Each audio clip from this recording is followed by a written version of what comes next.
by J.C. McRae. A production by Parahuman Audio. Performed by a cast of fans and volunteers. Please visit parahumanaudio.com to learn more. Thank you and enjoy.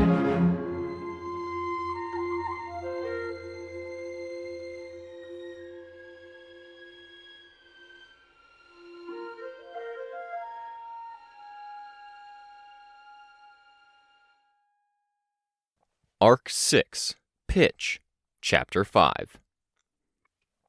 The weather had relaxed some, but the barn we were in had a corrugated metal roof, and each drop that hit it snapped against the hard, hollow surface.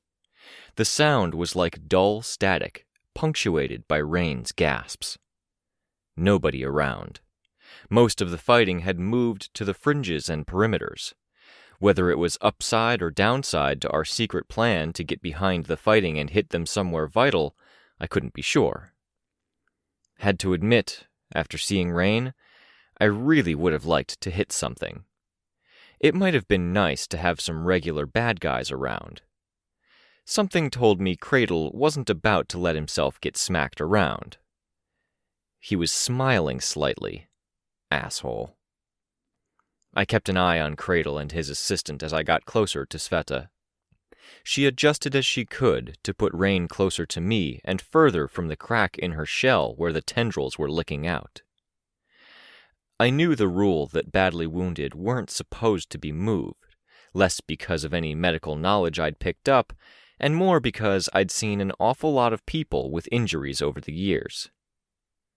Rein? The rule should have applied. It was the kind of badly hurt that made me worry that any further tampering would break him. He had a cut on his face that parted his mask and the bridge of his nose, extended through his upper lip, through the lower lip, and down to his chin. His mouth was open as wide as it could go, blood-stained teeth showing, and the cut on his chin was open wider than his mouth.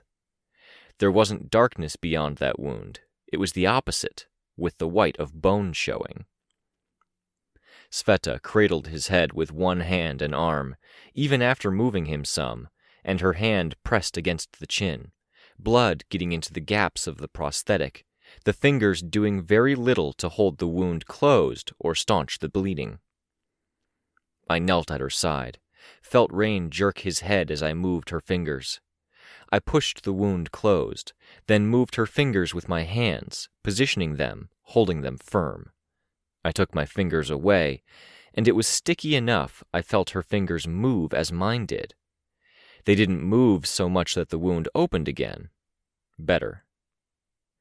There was another cut at his eyes, eyelid, bridge of the nose again, and the orb of the other eye. Shallower, but the damage to the eye made for a lot of fluid. His good eye was closed. A mixture of blood, diluted in damp, settled into the creases and cracks.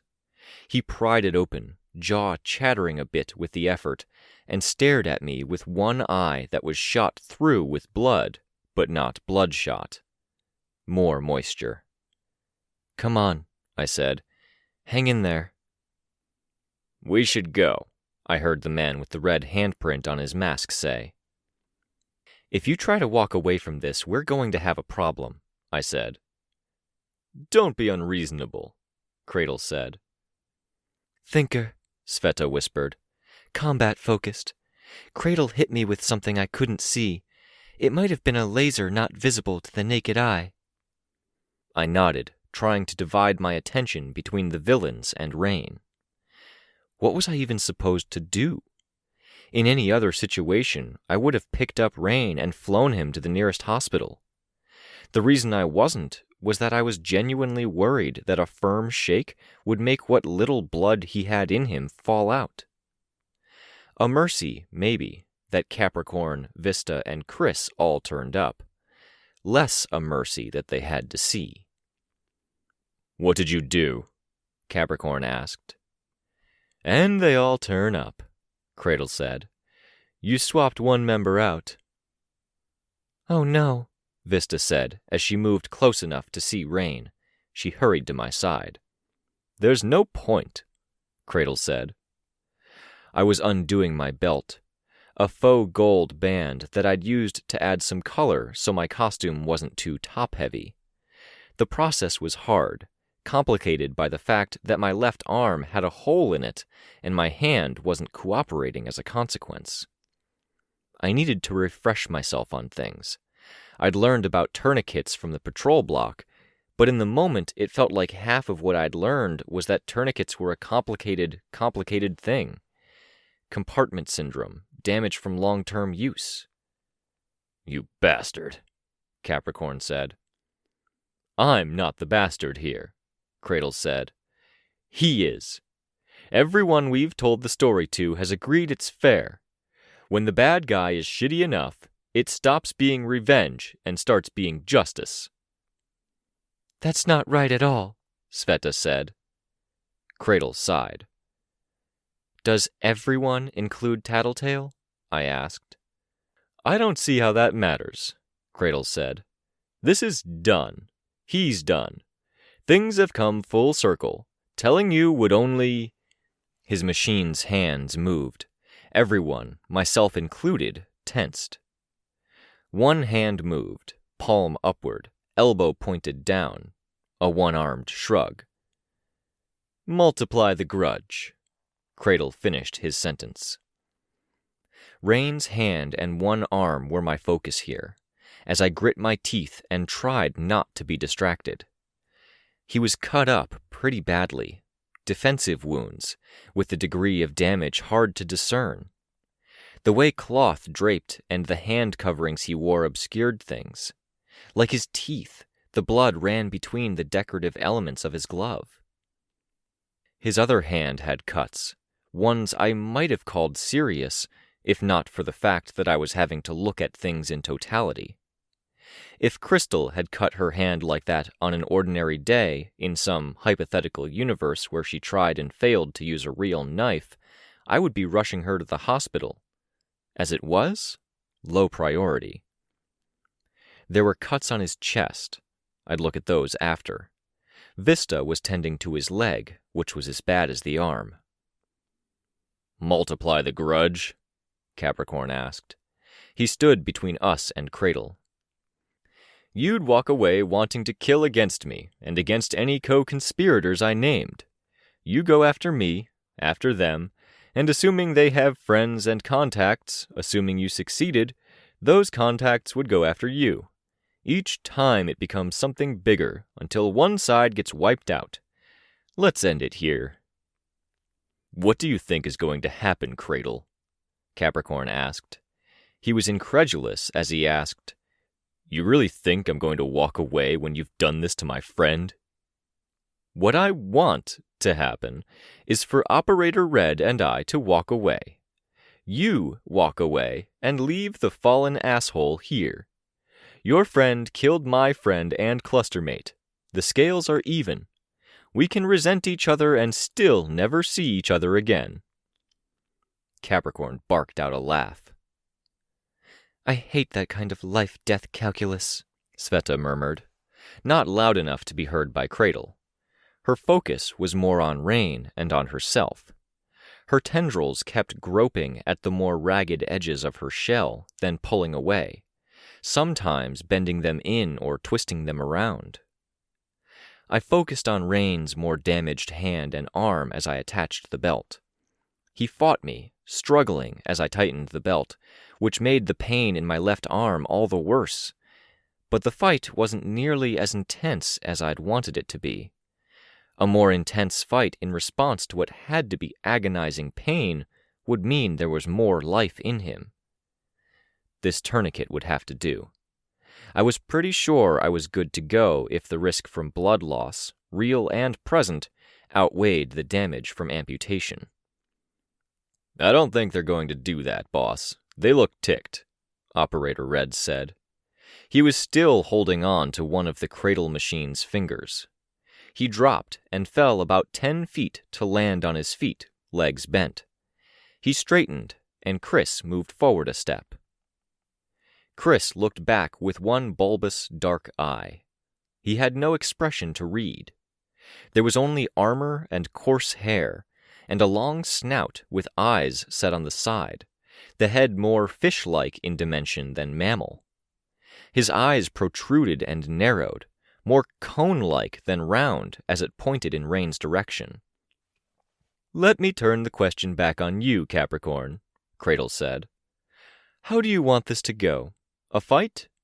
You all fight me and Operator Red, you get your vengeance on behalf of your murderer friend, and this makes it better?" "Might help," Chris hissed the words.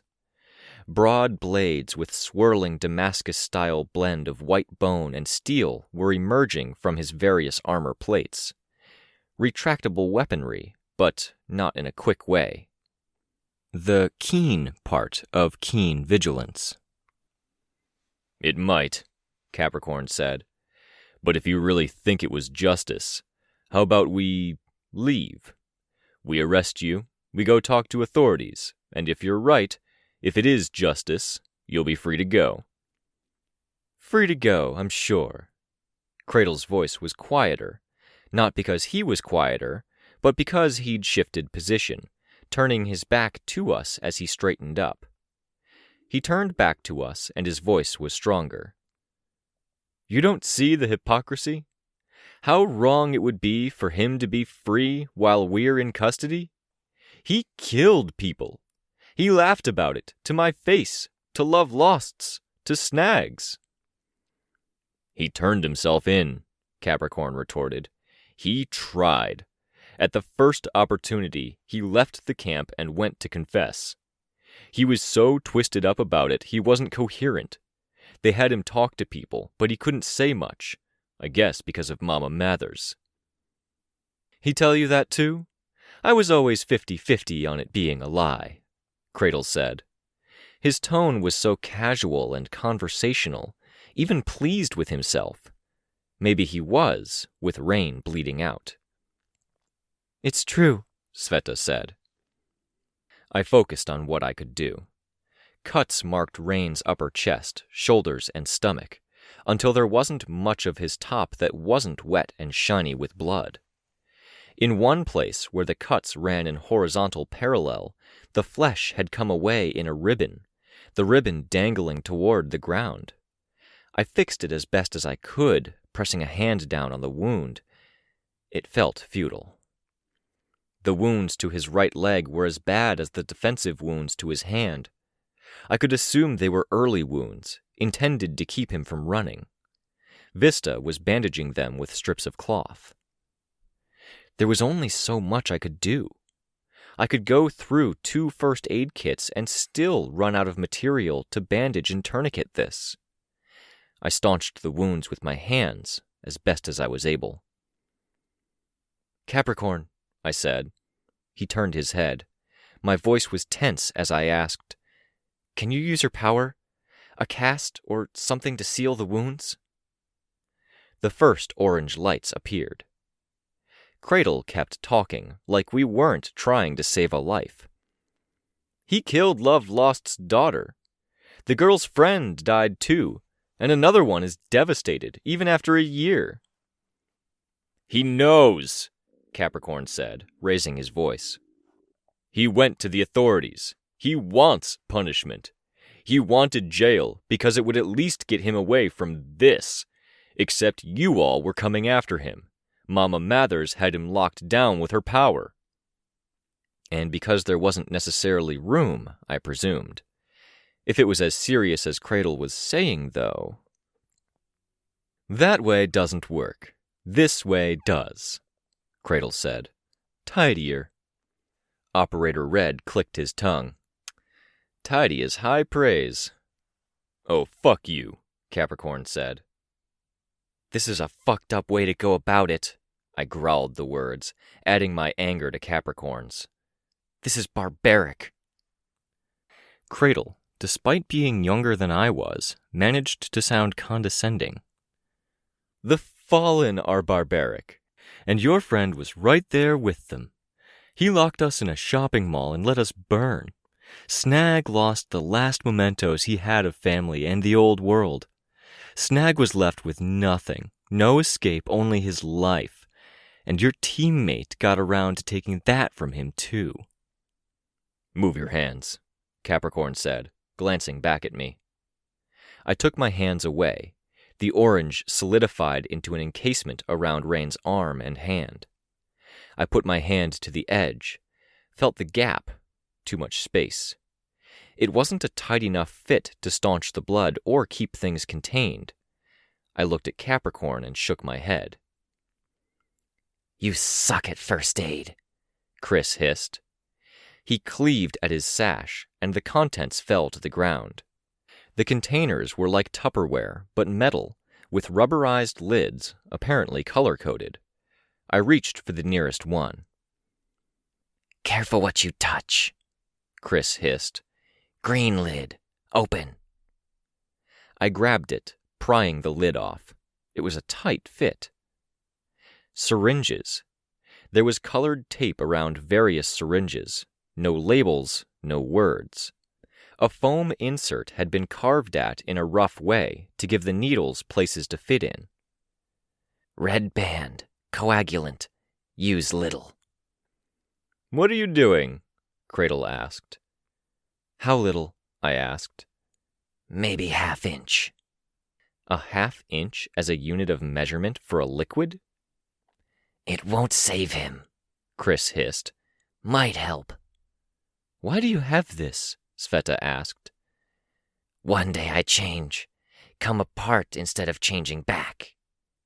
I prepared the needle, holding it over Rein's heart. Chris nodded. Stop, Cradle said. The man said to stop, Operator Red said. Didn't want to use. Chris was quiet. I like him more than most of you. I plunged the syringe in. Operator, Cradle said. Yeah, Operator Red said. Operator paced forward. Chris put himself in the guy's way, the eye I could see opening wide, ears going back. I pressed the plunger down, ½ inch. I pulled it free before anything could happen to make me put in more than was necessary. Combat thinker, Sveta called out. Oh, fuck, Capricorn swore. Cradle has invisible weapons, I added. Fuck, Capricorn said, as orange trails surrounded his hands. He gave Cradle a nervous glance. Cradle, at least for right now, was hanging back, letting his hired assassin do the dirty work. Operator reached behind his back, drawing another meat cleaver. He flicked it around so it rolled off the back of his hand and he caught the handle with the blade beneath his fist. Capricorn created his weapons. 2 swords of the stone material. He thrust one in Operator's direction and was almost immediately disarmed of it. He held the other out to keep Operator more at bay. Orange lights danced around us without any seeming rhyme or reason. I left Rein behind and took flight, going high above Operator. Put the needle back, Chris hissed, more insistent than before. Are you serious? I asked. I need it, he said. He put his arm in Operator's way. The cleaver bit deep into an armor plate. Operator ducked low, swinging under Chris's arm. A blade at Chris's elbow extended as he clenched a large, brutish fist, and he drove his elbow back. The 2 cleaver blades caught the elbow blade, and Operator was pushed back toward the door. No sign that he'd lost his balance or been caught off guard in any way. I reversed course, dropping to the ground. I placed the needle in the foam insert and then started to replace the lid. Victoria! Capricorn called out. I looked to Operator first, the most immediate threat, and then I heard the crash. Metal fingers and hands reaching up to the roof, finding a grip where it had been bolted or hammered to a broader wooden beam, and then crumpling it.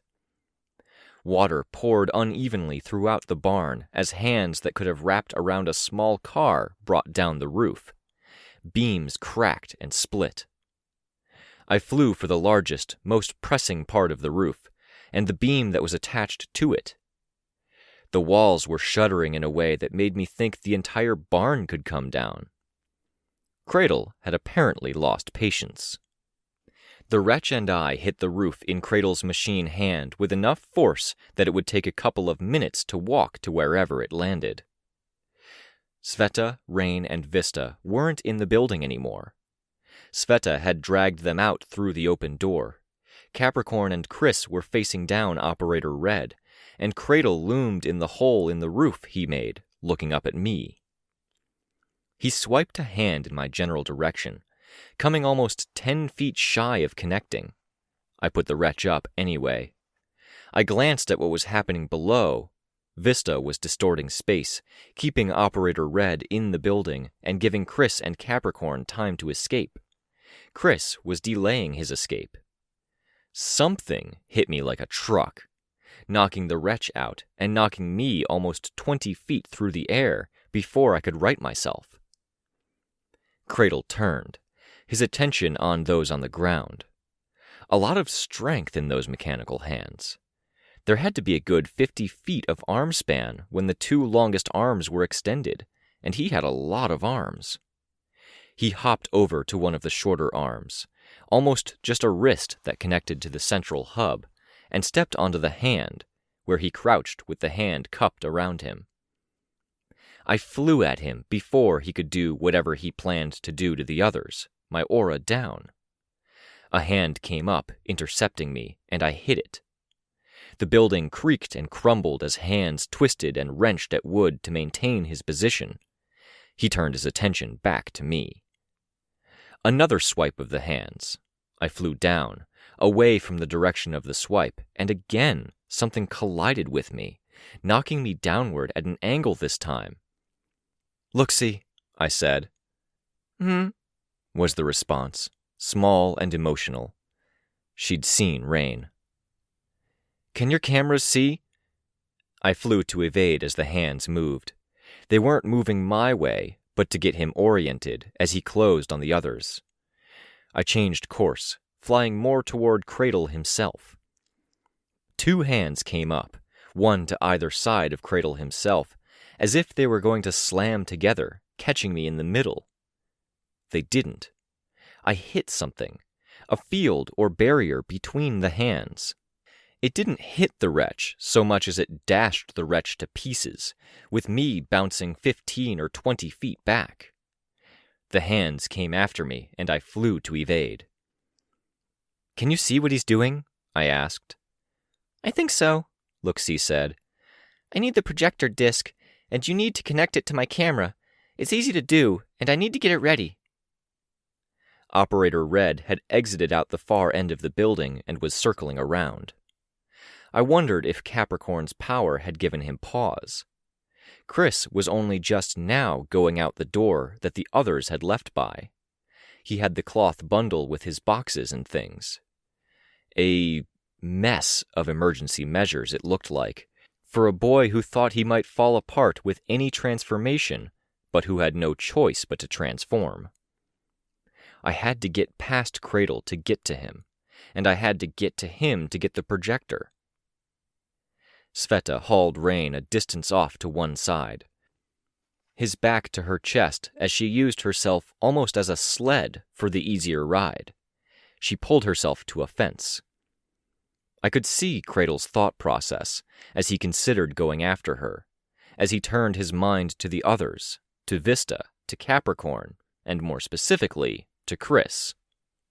The hand came down, a good distance from Chris.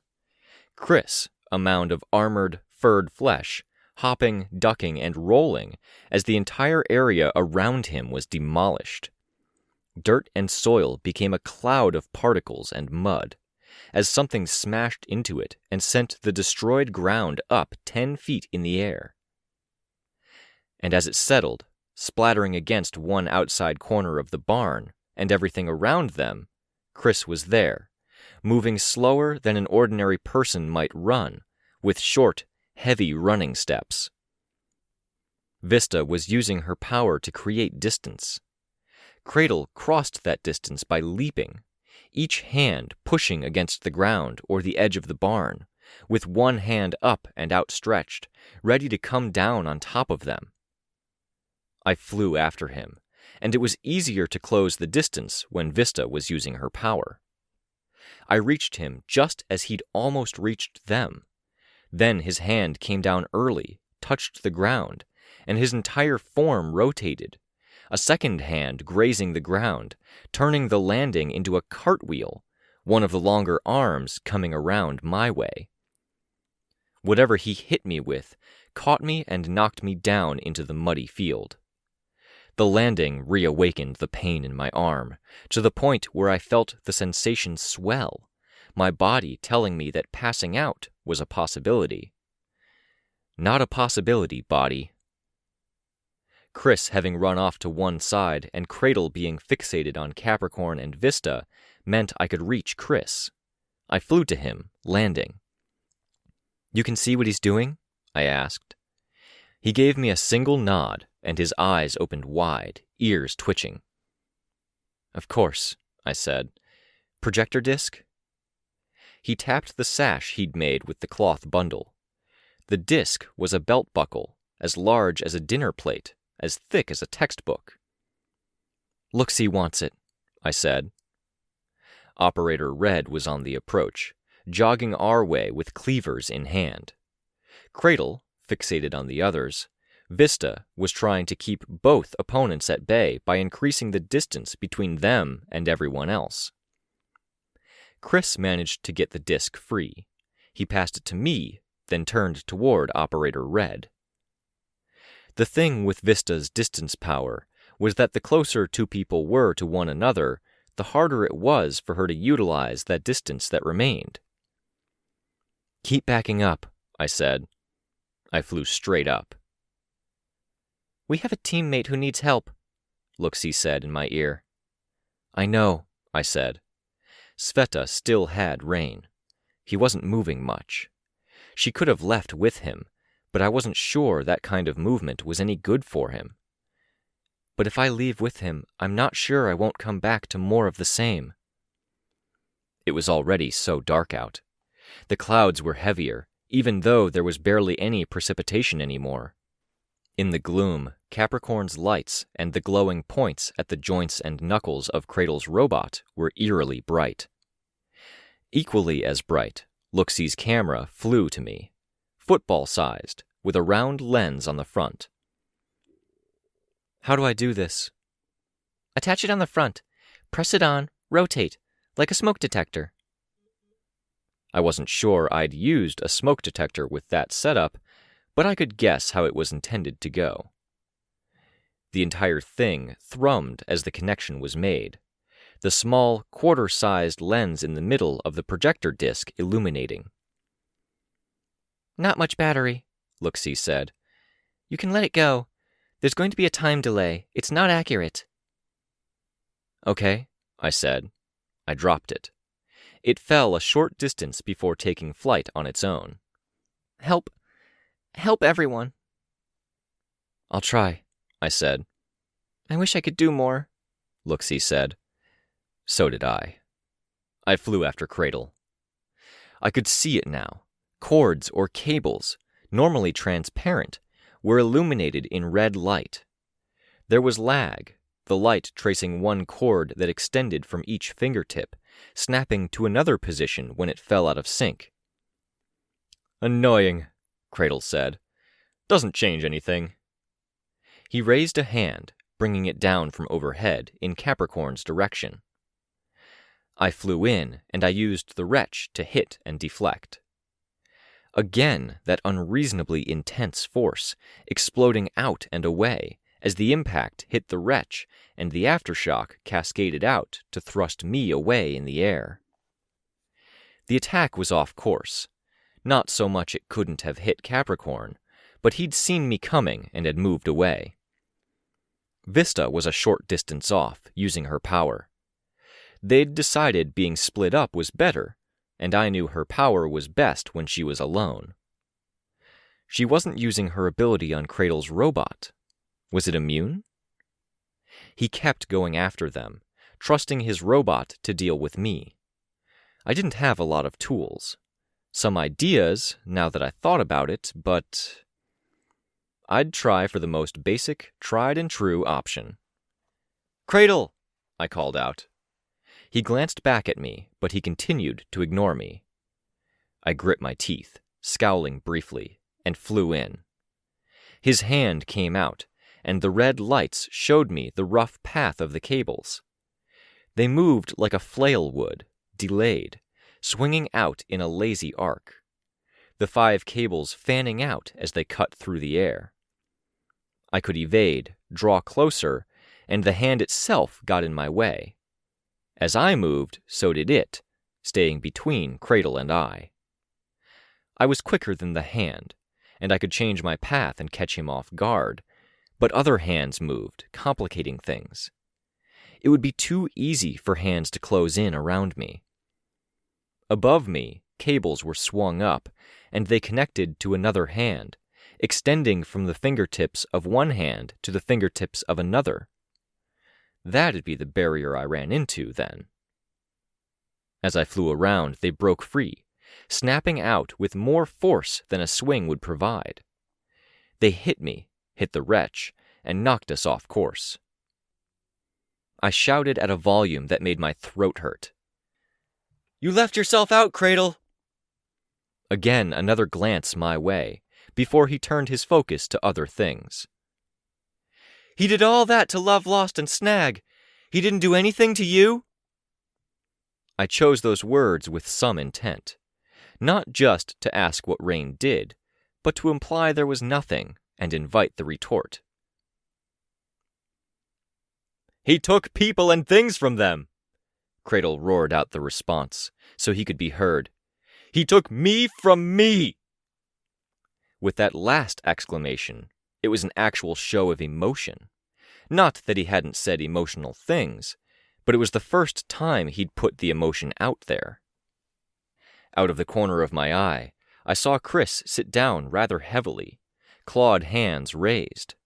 He was bleeding in multiple places, and he didn't have any fight left in him. Operator Red turned toward the rest of us and walked away from Chris, cleavers in hand. Combat thinkers. Worse in a lot of ways than fighting someone like my mom with her energy weapons. She could slice a grown man in half with her weapons. A combat thinker? There were ones who could hammer at you psychologically by mirroring mannerisms of people you knew or feared. Ones who could hit your nerves or arteries any time, with any strike or weapon they had at hand. And there were ones who could win most fights without trying, because they had the fighting skills without working for those skills, combat precognition, or they saw the fight move at 1/100th of the speed. I was mentally slotting this asshole in that broader win without trying category. There might have been some of the former, though, if Snag's team had been drawn to him. The awareness of biology and weak points could both help in combat and in torture. "He took you from you?" I asked Cradle, keeping one eye on Operator. Cradle was looking up at me. I did have his attention now. Objective achieved, I guessed. "I was finally getting everything set up, finally living the life I wanted to live, and he fucked it all up. He pulled me into this. He infected me, and now I'm different." I opened my mouth to respond, to retort, bait out more and keep Cradle's attention so we can figure out a way to get Rein away. If Vista could get to Sveta and Rein, and it looked like she was heading that way, "He violated myself!" Cradle's words were more raw than any others I'd heard from him, angrier. My train of thought stopped where it was, as Cradle's words entered my head and overrode everything else. In those 4 words, I got Cradle. There were so many responses I wanted to give, about everything from the preceding events, the event, and everything that followed. It was upbringing. Really questionable upbringing, sometimes, or even a lot of the time. He was in a bad place, desperate, with nobody to turn to. He regrets it. He's trying to do better. He was willing to turn himself in, even though that wasn't what Cradle wanted or needed. He didn't want any of this any more than Cradle did. It wasn't him that screwed with Cradle like that. It was the power, acting according to some alien programming. No. There wasn't one response I could give without feeling like I might be compromising my integral self. Well, there was one response. "Yeah," I said. Yeah. He was too far away to properly hear me. I nodded instead. "If you understand, let him die!" This time, I shook my head. "No," I said, knowing he couldn't hear. That would violate my integral self, too. Just as much. More. He moved a hand, and the red highlighted cables swung out and connected to the ends of other cables, which separated from other fingertips. One hand now had cables of double the length. He repeated the process again, arming himself for combat. Chris was okay, it seemed, limping toward the fight. Operator was crawling toward Capricorn and Vista, who had reunited, and were only a short distance from Sveta. Vista was more focused on making the way between Operator and them as steep as possible. Operator's cleavers periodically stabbed into the earth for handholds as he trudged through muddy field at a 40-degree incline. Cradle swiped his cables at me. I flew back and away, evading. He swiped again, a backhand, and I barely needed to evade. Not meant for me. He'd swiped at the camera. The camera dodged. The hand shook, and cables reconfigured. The one at the middle finger was longer. One swipe, angled to connect with either me or the camera. I hit it with the wrench, and saw the crimson highlighting twist and distort, as the camera struggled to keep up with the outline of the cable. The cable hit the ground around the base of Cradle's robot, and the soil exploded with the impact. Again, that surrounding force. His version of Rein's power. Or something he'd begged and borrowed for, maybe. Another Tinker's tech, modified to work with his gear. That was a thing Tinkers could do, a thing that drove them into Tinker enclaves, or the PRT. Past tense drove. That effect meant I couldn't catch it, but I could still deflect. Where things got harder was that I wasn't sure of the fallout now. The cord was over 100 feet long now. The arm was 25 or so feet long, and even if I knocked the cord to one side, I couldn't be sure it wouldn't land in a way that put it near teammates. I closed the distance. There were still other cables, and if I couldn't control the whip... The hand came up. I flew to intercept and hit the back of the hand as hard as I could before it reached the momentum necessary to flick the whip. The impact dented the surface of the hand, but didn't stop it from raising up, catching me as it rose. The movement was too slow for the impact to hurt, but it was an impact, and that impact made my gunshot wound hurt more. Again, there was that suggestion that I could pass out if I let myself. I maneuvered with more care, aura blasting to try to distract Cradle, for all the good it did. A Tinker who'd had a year to prepare, a team funneling him resources, and apparently a bit of talent to boot. A hand moved to shield an attack from the side. Something crashed against the hand, and Cradle turned his head to look. Capricorn's power. Water had splashed against the hand and then turned to stone. A moment later, there was another. The hand closed and the stone broke. I flew back up a little to get a better vantage point. Capricorn was with Vista and Sveta.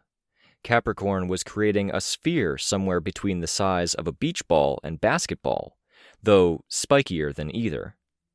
Sveta grabbed it, used her power to fling it from 50 feet behind her to Cradle. Stone became water, which became stone immediately after impact.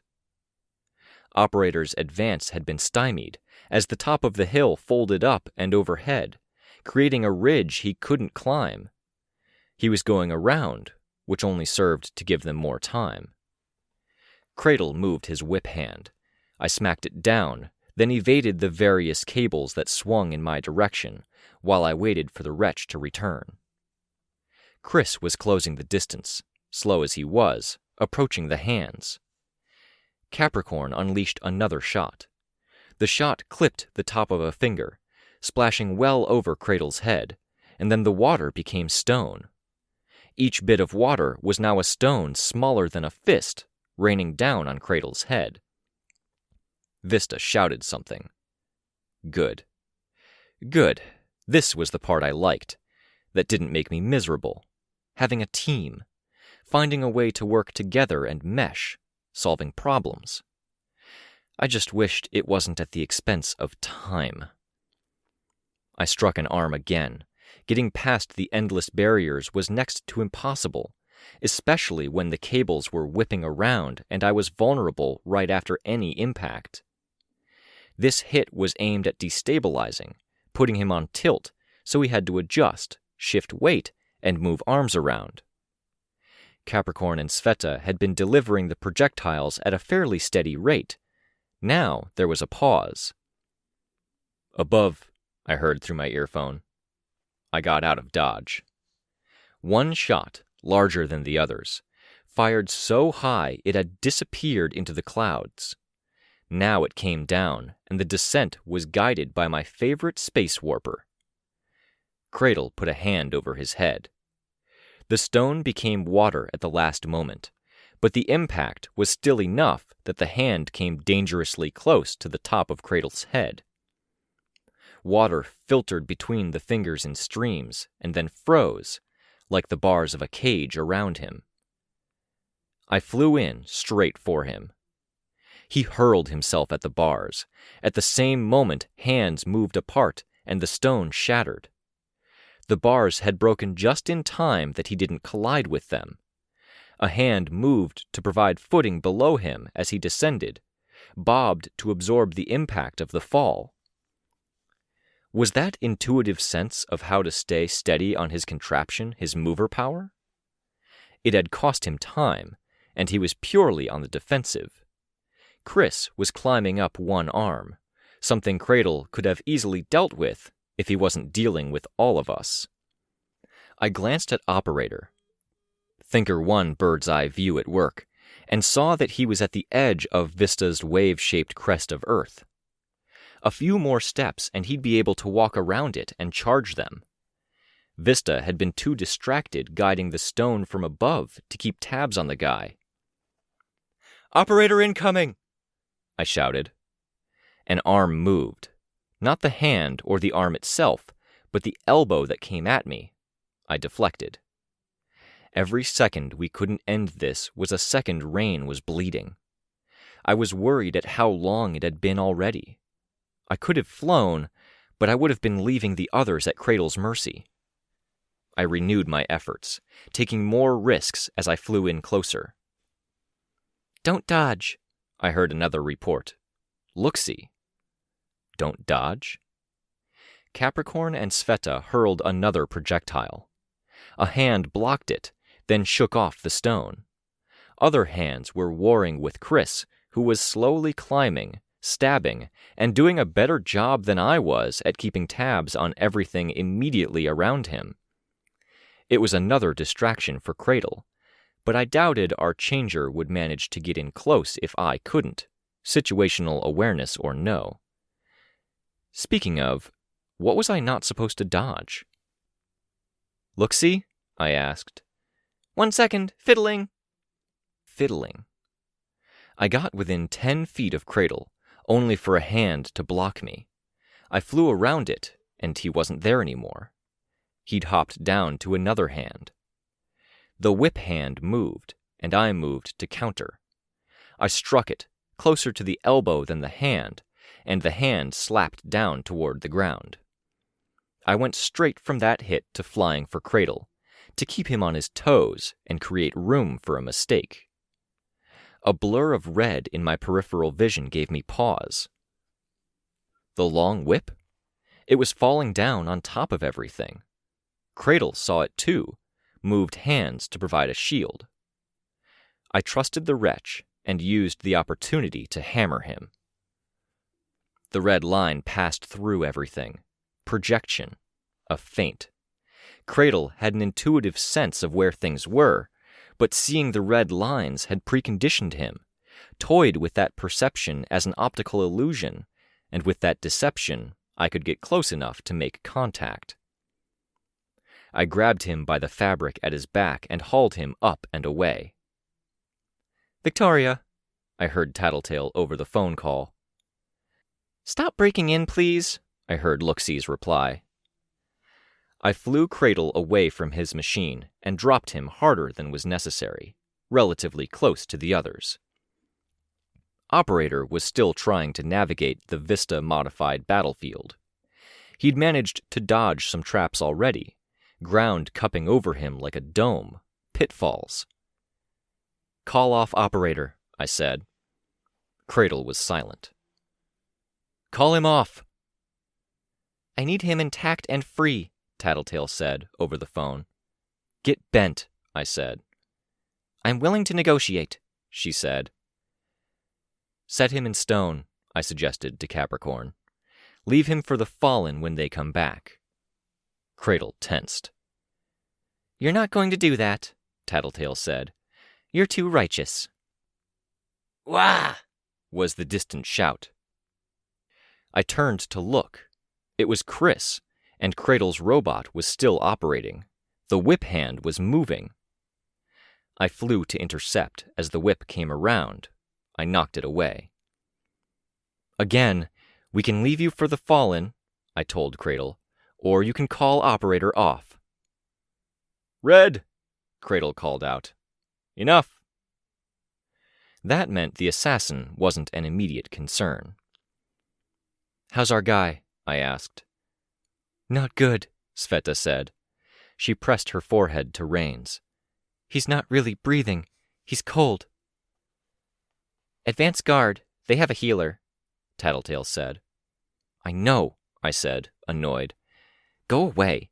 You led them right to him, didn't you? Through our video and phones?" "Yes, but not like that. It doesn't matter." "It matters," I said. I bent down by Rein. Capricorn gave me a hand in scooping him up. I checked to make sure the robot was being good. "We can handle this now," Capricorn said. "Get him help." I nodded. I flew. Advance guard had been to the northern end of everything, where a road exited the settlement. There were some sparse buildings in that direction, but it looked to be mainly for logging and maybe some quarrying as well. "Victoria," Tattletale said. "I can kick her off," Looksey said. "I think I figured it out now." "I'll talk to her," I said. "The Crowleys came out ahead in this. I know they've got a reputation that makes people underestimate them, but their own people were just attacked.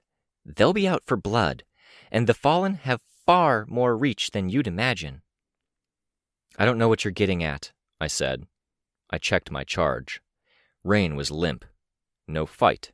No response to anything. "Let Cradle go. I'll keep him and Love Lost out of your way. He promised to help me after I helped him here. Do that for me, and I will help you." "You were talking about the Fallen." "I'll coordinate. I can get you March and what's left of Prancer's band. The Crowleys are already on their way out. They're hitting the road. We can hit them before they get where they're going." "I don't know what games you're playing, Tattletale, but one of mine might be dead. Someone I pledged to help and keep alive. You pointed the killers to him. You were a cog in Snag and Prancer's thing, and that turned out pretty shitty. How much of that was intentional?" "That's the kind of conspiracy thinking that gets you put in an institution," Tattletale said. "Either you're incompetent or you're malicious," I said. "Neither lends themselves to us working together." "Or I'm wrestling with bigger things, Victoria." She sighed out the words, sounding exasperated, annoyed. I spotted the first glimmer of color in the trees. I flew closer. "I made my offer. Feel free to accept it," she said. "She's gone," Luxie said. There was a pause. "Is he really that bad?" she asked. "I don't know," I said. I wasn't willing to spare the time to check either. "But if this doesn't work—" I didn't finish the sentence. If this doesn't work, thinking about all the responses I couldn't give Cradle, would I be willing to try another route? Another healer? I dropped down the rest of the way, through the largest gap in the foliage. Not advance guard. Prancer and his team, half the size it had been, and that was after the defection of Beast of Burden. Prancer had no velvet at his side, and he had no moose. He did have a dark expression on his face, one that darkened further as he recognized me. "Advance guard?" I asked. He pointed, northeast. No fight, no resistance. I just hoped he hadn't lied. He hadn't lied. Advance guard was with the patrol block, and the patrol block was trying to corral a hero team and somewhat hostile evacuees who outnumbered them 4-1. I landed in the center of the camp. I spotted Mayday with Gilpatrick. "Healer?" I asked. I saw the hesitation, and my heart sank. The sick feeling was worse. "Is your healer hurt?" I asked. He's here," Mayday said. "Unhurt." But everything went to shit," Mayday said. "Come." I followed, giving Gilpatrick a look over my shoulder. He was already talking to others the moment Mayday was gone. Things to do, people to coordinate. It looked like other leaders of other patrols that he was helping to coordinate. One of the buses had the remnants of advance guard around it. Mayday hopped up and hauled on the lever to open the emergency door of the bus. Capes converged, ready to guard. The cape wore a goat mask, golden, and black costume. He sat on one of the benches of the bus. There were others in the bus, men and women in cuffs. Now that I looked, the cape had cuffs on as well. "This is Scapegoat," Mayday said. "He can heal, sort of. It's complicated." "It always is. What happened, Scapegoat?" I asked. I used flight to steady myself as I dropped low. "I don't know," he said. "He went fallen," someone supplied. "He's not the only one," Mayday said. "We had one other who died in the scrap. A lot of people were looking for answers after the end of the world, and the Fallen were promising them." Scapegoat shrugged. Reach, as Tattletale had put it. I wanted to ask him things, to shake him, to push for more than a shrug. I imagined a lot of people did. But I needed his help. I draped Rein out on the road. Scapegoat looked down at him. "Hey," I said. I pressed a finger to his pulse. I couldn't tell if there was something there, or if it was my feeling my own pulse reverberating through. But he moved. His head shifted slightly as he looked at me, eyes flickering as he tried to open them, but one was cut and the other was crusted with blood. "I want someone to heal you," I said. "Okay? Hey, I need your okay." I saw his head move a fraction, then again. When he tried again, there was more of a nod. I looked up at Scapegoat. He looked away, looked at Mayday.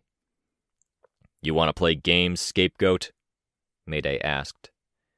"Not games," Scapegoat said, voice soft. "But I've helped you a lot already, and it doesn't seem like my situation is any better. My power sucks to use." "I got a message from Tattletale," Luxie reported, coming in over the phone. "Tell Scapegoat Tattletale says to, and that he needs the goodwill. He needs a lot of it." I didn't hesitate. "Tattletale, she says to, you need goodwill here." He paused. A tense moment later, he nodded, crouched, and held his hands over to Rein. He looked up at Mayday. "Can you get him warm?" "We have blankets," Mayday said. "Shortcut, grab some." I didn't look for my would-be nemesis. My focus was on Rein and on Scapegoat, making sure Rein was safe, as flickering images overlapped with him. "You'll need help too?" Scapegoat asked. My gunshot wound. He'd seen the bloody bandages. "No," I said. "I'll heal it naturally." He seemed to take that in a matter-of-fact way. There were more things to handle. Tattletale wanted to cooperate to wrap this up in a better way, and I was not ready to forget or forgive her role in this. I didn't want to engage in life-and-death calculus, as Sveta had put it. I pressed a hand to my ear, so it was clearer that I was talking to someone.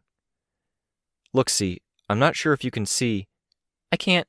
My cameras are down or repurposed." "I think he's getting the help he needs, okay?" "Okay." The minutes passed as the injuries disappeared. Ashley joined us, with Gilpatrick standing behind her. Her power sparked a few times, and Scapegoat said something. She moved to situate herself further back, in a place where she could still watch. I wasn't sure what to say or do. A smile felt wrong. I couldn't think of what to say that wouldn't be too casual, too personal, or too confrontational. I raised a hand in a bit of a wave. She did the same with her good hand. For now, I could put everything out of mind for the moment. At the very least, I'd stand watch over Rein like nobody watched over me. "Look-see," I said, hand at my ear. "Yeah?" "Tell Tattletale I'm willing to consider it, but I want something else on the table." "Yeah?" "We're going to need more explanations. I want to know what the hell is going on."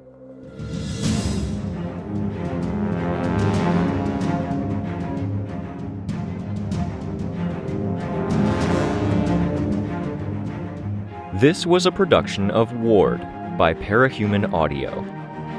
Ward and the Parahuman stories are written and owned by J.C. McCrae.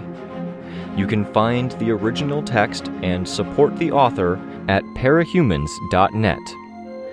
For more of the Ward audiobook, as well as other community works, please visit parahumanaudio.com. Music for this chapter was by Evan Witt. Find out more at wittynotes.com. Editing by SamuraiBuko. Narration by Robert Rein Ramsay. Find more of their work at our website. Thank you for listening.